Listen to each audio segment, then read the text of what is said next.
उत्कर्ष ओडिया कार्यक्रम रे आज आम कार्यपत्रिका 24 विषय आलोचना करवा जोटा कि आमर सहयोगात्मक शिक्षण सोपान रे जाउछि।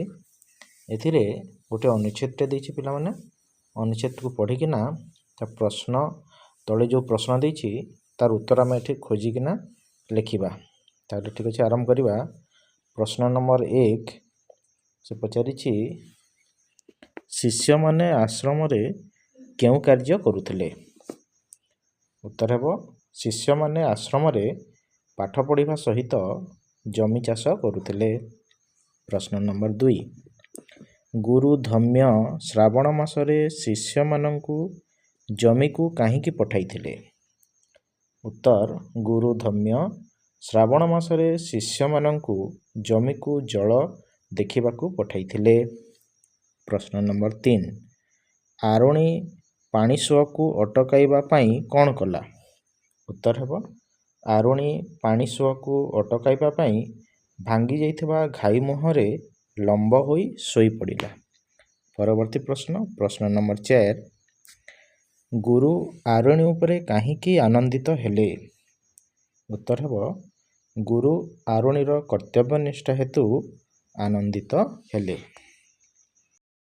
परवर्ती प्रश्न नंबर 5 परवर्ती समय रे आरोणी केउ नाम रे परिचित हेले। उत्तर हेबो परवर्ती समय रे आरोणी उद्दालक मुनि नाम रे परिचित हेला।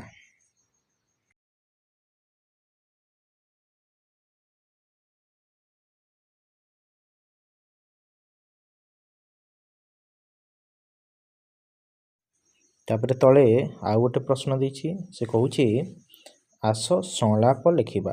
ऊपर अनुच्छेद को आधार करी आस एक संलाप लिखिबा। ठीक अछि आरंभ करबा। गुरुधम्य आरे शिष्यगण वर्षा तो थमिबार जना पड़ुनी।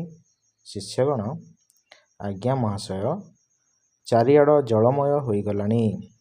गुरुधम्य तमे माने टिके जाई जमी सबको देखि आसीबो।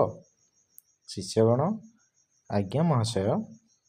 गुरुधम्य अरे हाँ साथी रे कोड़ी और कोदाल नेकी जीव। शिष्यगण आज्ञा महाशय।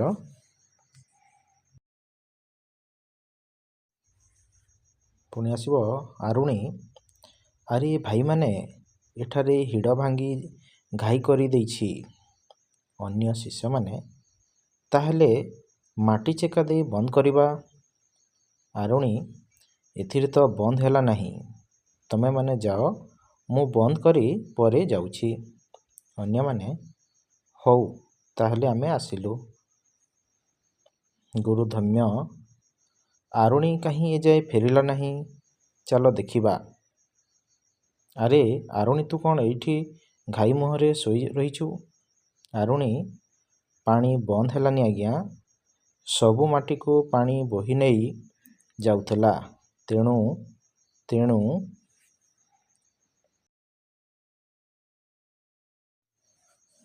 गुरुधम्य ता बोली तू कौन जीवन दे देबु ना कौन। आरुणी आपणको आदेश आगे ए किछि भी नुहे आज्ञा। पुणी आसीबो गुरुधम्य मु तुमर गुरुभक्ति और कर्तव्यनिष्ठा रे अत्यंत आनंदित। तुमे निश्चय जीवन रे उन्नति करी महान व्यक्ति हेबो। आरुणी आज्ञा महाशय।